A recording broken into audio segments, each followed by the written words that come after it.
definitely get that on. Well, we have a special bonus guest with us today. We have Jim Grobe, who was one of my favorite football coaches.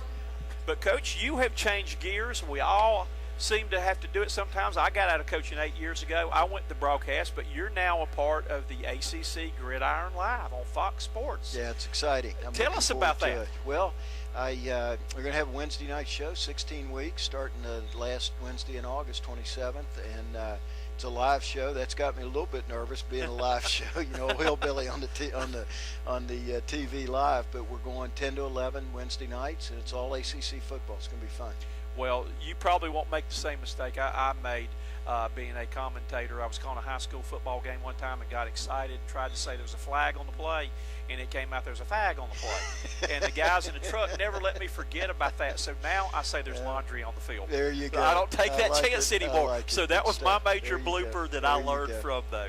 So, well, as you can see, I got out of coaching that I coached like my hair was on fire and it's all gone now. It burned it up. It burned it up, so I don't have it anymore. Mine all just turned gray. That's what happened to me. So we'll talk about it. I know that, there comes a time there that I realized that it was time for me to move on and try something different, though. Had you pretty much reached that point in your life? Well, yeah. At Wake Forest, it's a tough place. Really, really hard academic school, and of course you're playing in one of the best leagues in the country for football, and so it was a grind, and I felt like with me there, we weren't making the progress that we needed to make, and it's been a kind of a 2-year process for me where I just felt like I had plenty of energy. I love coaching. I may get back in it. I really miss it. I miss the coaching. I miss the players. I miss the coaches. But, I just felt like we were pretty much stuck in neutral at Wake Forest. And I feel like Dave Clawson is a great coach. He's brought in a great staff. I think they've already done some things that I wasn't able to get, that a new coach usually gets his first year in. And I told Dave, keep asking, get as much as you can right out of the blocks. And I think they're going to do a great job. And for me, it's kind of refreshing to be on this end of it. I'm looking forward to following college football, especially the ACC, throughout the season on Fox Gridiron Live. And the ACC, obviously, national champion coming back. It's exciting times. And so it's going to be fun for me to stay close to football. Well, again, I think you did a great job there. That I always admired the job because, again, probably one of the smallest schools in Division I football. And I think that you were always an underdog, but always loved watching you knock off the big boys and playing in the ACC, though, and I was a huge Wake Forest fan and Jim Grobe fan when you coached there. Well, I appreciate that. We tried to do it the right way. We tried to teach our kids lessons beyond football, but winning's important, and nobody knows how hard coaches work, and when you're not successful, you understand what I'm talking about as a coach, but when you're not successful, it just eats coaches alive because you spend 24/7 during the season trying to get game plans together to go win, and when you're not successful, it just beats you up. So it's a tough job. I think Dave Clawson's going to do a good job, but what I'm really looking forward to is being away from it a little bit, being able to kind of, sometimes as a coach you get in the middle of it and you can't see the forest for the trees, and I think now it's going to be fun for me to kind of be on the outside watching everybody and kind of seeing how the ACC goes this year. Well, I can tell you it's fun that from the standpoint I got out and never came back. It's nice to be able that you can go, and Bobby Crimmins gave me some good advice one time. He told me that when you call the game, he said, be honest, be fair, but he said, remember, you're still a big part of the game. Yeah. And so I can sit back. I don't get any more of those when I do a game right there, and you won't get any more of those right there. More flags. That's but you sit back there and you can actually enjoy the game. And I've actually had some people come back and ask me about going back into coaching. I said, do I have stupid written right there? Yeah. I said, I'm enjoying what I'm doing too much right now. Yeah, I've got a little smarter right now. I'm a better coach now than I was when I was in the middle of it. But I was talking to David Cutcliffe, and he was out of football for a year, and he said that's the best year he ever spent. It helped him refocus and figure out. He had a chance to look at some other things, program wise. I'm looking forward to doing that. I'm going to try to get over and see Paul over at Georgia Tech. I'm going to try to get up and see Dabo at Clemson, and just bounce around and go down and see Jimbo at Florida State, watch those guys practice. And it's one thing you don't get a chance to do as a head coach. I've been a head coach 19 years. I've been coaching almost 40 years. and you don't get to educate yourself. You know, when you're in the fire, and of course as a head coach, you spend so much time taking care of your players and their problems on and off the field and the administrative things you have to do and all those things. So it's going to be fun for me just to watch football and just to concentrate on seeing people practice, see how they do it, maybe get better thoughts. So if I do get back into it, you know, I maybe got a little bit better perspective. Well, the thing, I guess the biggest thing I learned with it and all too is that I thought I was really going to miss it and all, but by doing what you're doing, you keep the camaraderie with the coaches. Yep, and where I had been a coach for 27 years and I had 17 of my players going and play college ball, and I was a college coach for 3 years too, but when I was high school, instead of promoting my players, you get to promote everybody's players. Yeah, now. absolutely. So there's a lot of benefits with it and all. And again, like I say, I still get caught up when there's teams that I'm broadcasting or covering where I go home and I feel bad for the coach and I won't sleep. But you don't have those nights where you toss and turn. You know, if we had to run this play or I had a gone for it on fourth down, I should have punted and things like that. Yeah, well, you know, one of my problems is, you know, I'm pretty close friends with everybody in the ACC. But I could never root for them because, you know, there was always something going on. There was one angle, you know, well, I'd like to see these guys lose this week because it would help us next week, that kind of thing. And so even, you know, I'm a Virginia grad. I played football at the University of Virginia, so I can cheer for Virginia now. You know, before I couldn't do that. So I can still cheer for the Deacs, but I got so many buddies in the ACC, head coaches, that I care a lot about. So I'm going to kind of be a fan for everybody this year in the Atlantic Coast Conference. What do you think about the two things that have popped up this summer? First, with the playoffs and all. We had Bill Hancock on our show in Birmingham last week, and he was kind of explaining the playoff system, though. But are you glad to see them go to a playoff, or what are your thoughts on that? Well, I'm on the outside now, so I can kind of say what I think and be honest about it. But I think the playoffs are great. I think a 4-team playoff is great. I really think we're going to find out that there's still going to be about as much controversy with the playoff as there was with the BCS system. I think, you know, when you get to 4 teams, there probably aren't going to be 4 undefeated teams that are in that playoff. And so everybody beyond 4 that's got 1 loss will be, you know, upset that they're not in it. And even if you went to 8, 9, 10, and 11, it'd be upset if they have the same record as 6, 7, and 8. So I don't think we've eliminated controversy, but I think at least if you pick 4, you're in the ballpark. You know, you're in the ballpark for finding the top team in the country, and I think it'll create a lot of excitement for college football. So I'm a fan. I think a 4-team playoff's good. I really hesitate. You and I've talked about it before. I push back against an expanded playoff because I don't want to diminish bowls. If you talk to any student athlete that's ever played in a bowl game, that's the highlight of their college career. And so I want to maintain the integrity of the bowl system, but I think a 4-team playoff's really good. And Mr. Bill loves the Chick-fil-A Bowl. He and Gary Stokin are good buddies there. Hey, nobody better than Gary Stokin. That's what right. A great job they did. I had a chance to go see. Had a chance. They had, you know, they're sponsoring, Chick-fil-A sponsoring the Bobby Dodd Trophy now. Okay. And had a chance as a former winner to go back and see the Duke Texas A&M game. What a great game. Great environment. What a great job the Chick-fil-A people does. Gary Stokin and Chick-fil-A people are solid gold. Do we have to be careful? Do you think we're getting to the point of playing too many college games in 1 year? When you're adding these extra games, you know, you got the conference, you got 12 games, you got the conference championship game, then you got a bowl game, and if we have to add a playoff game, are we getting too many games in there, or what's your feeling on that? Well, I think, you know, I was opposed to going to 12. I really thought 11 was good, especially if you had a championship game in your conference that would make it 12 if you were good enough to get there. So I'm a little bit concerned about that. I think maybe it'll calm down a little bit, especially playoff stuff, because you'll be out of class by then, hopefully. You know, a lot of the bowls are out of class by the time. Certainly conference championships games, you're still going to school, but hopefully by the time we get to the playoff, you're going to be out of class and have a chance to prepare without having to worry about your grades and those type things. And actually you'll have some time to recoup, you know, kind of, you know, catch your breath a little bit. I think the 1AA system, where those teams just go right from the end of the season right into playoff can get to be tough, and I'm sure it will be tough on the kids, but I think if you talk to any kid in the country, they'd like to be in that playoff. What's your feelings where there's been a lot of talk with the stipends for players? What do you think with that? I think it's a good thing. I think anytime we can help the players, that's good. There's a lot of money being made right now in college football. I think any way you can help the players is a good thing.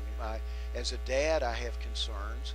I think that we really need to help more than anything else kids that maybe don't come from privilege, that need help, that are really needy. I think that's very, very important.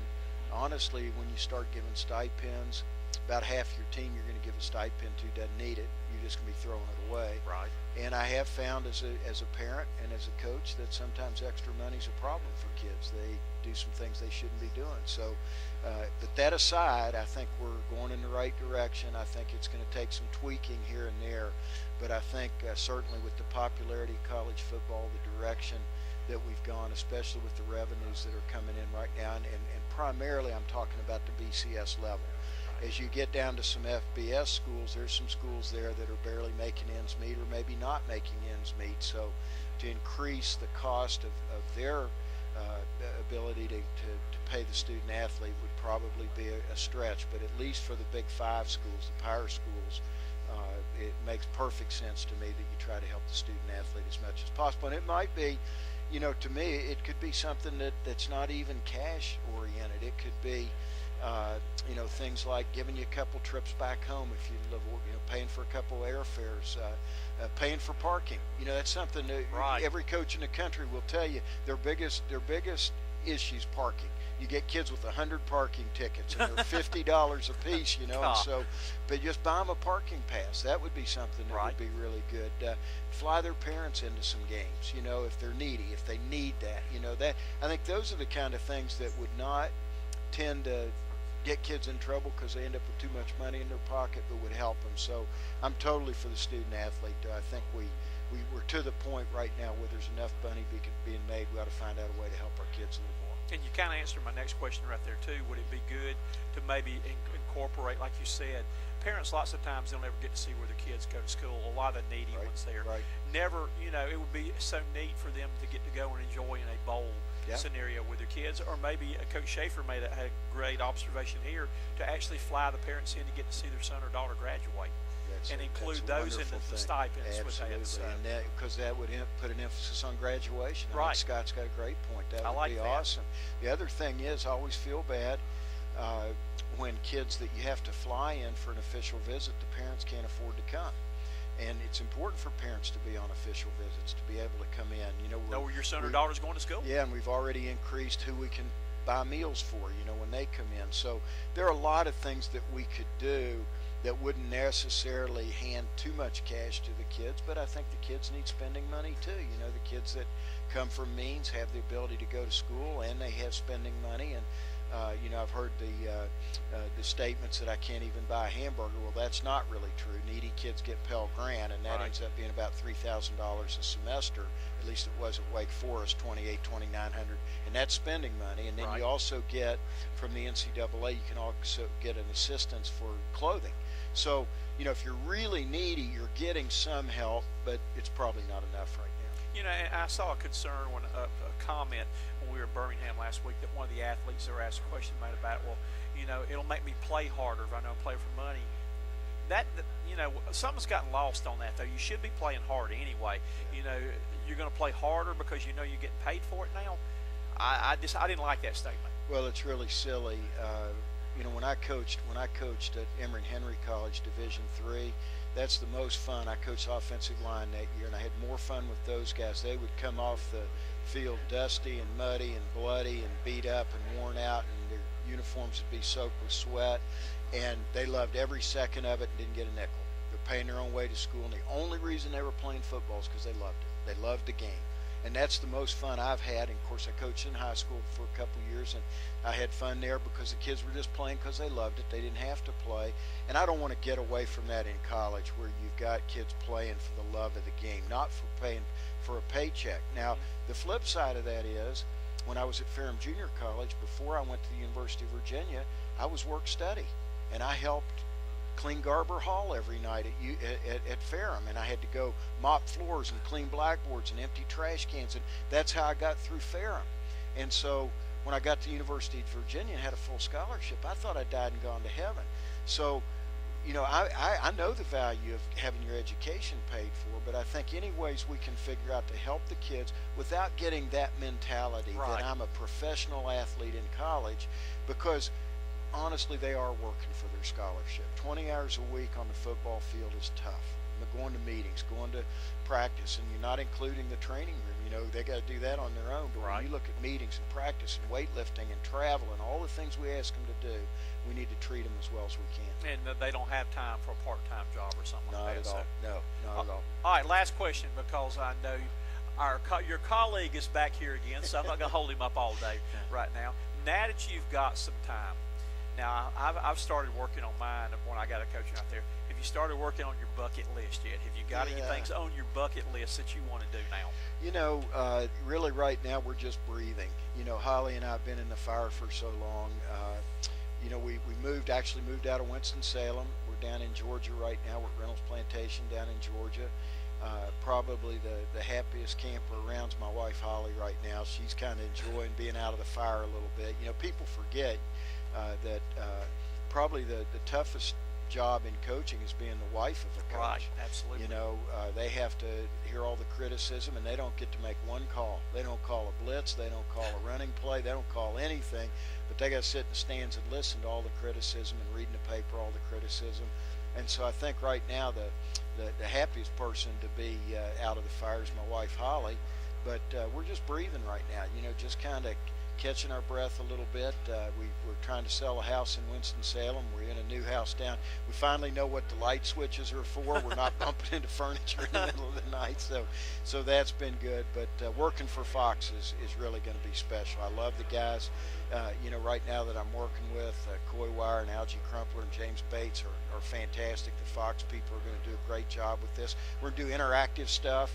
I've not been a big Twitter or Facebook guy, but we're going to give the fans a chance to get into us while we're doing the show and ask questions, and I think that's going to be really, really cool. And so we got some young coaches or young players and an old coach doing the show, and I think that's going to keep me close to football. I'm going to actually do 4 games for Raycom. Wow. Too. I'm doing Georgia Tech, Georgia Southern, I think 13th of September for Raycom. So I think doing 16-week show with Fox is going to be a hoot, and I'm looking forward to watching some college football games and not really care who wins. And remember, it's laundry on the field.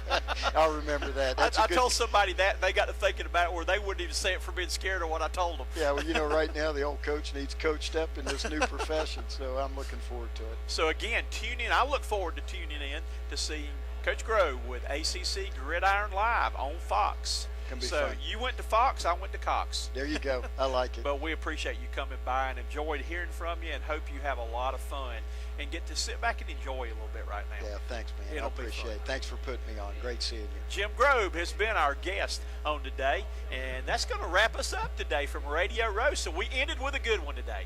Thank you.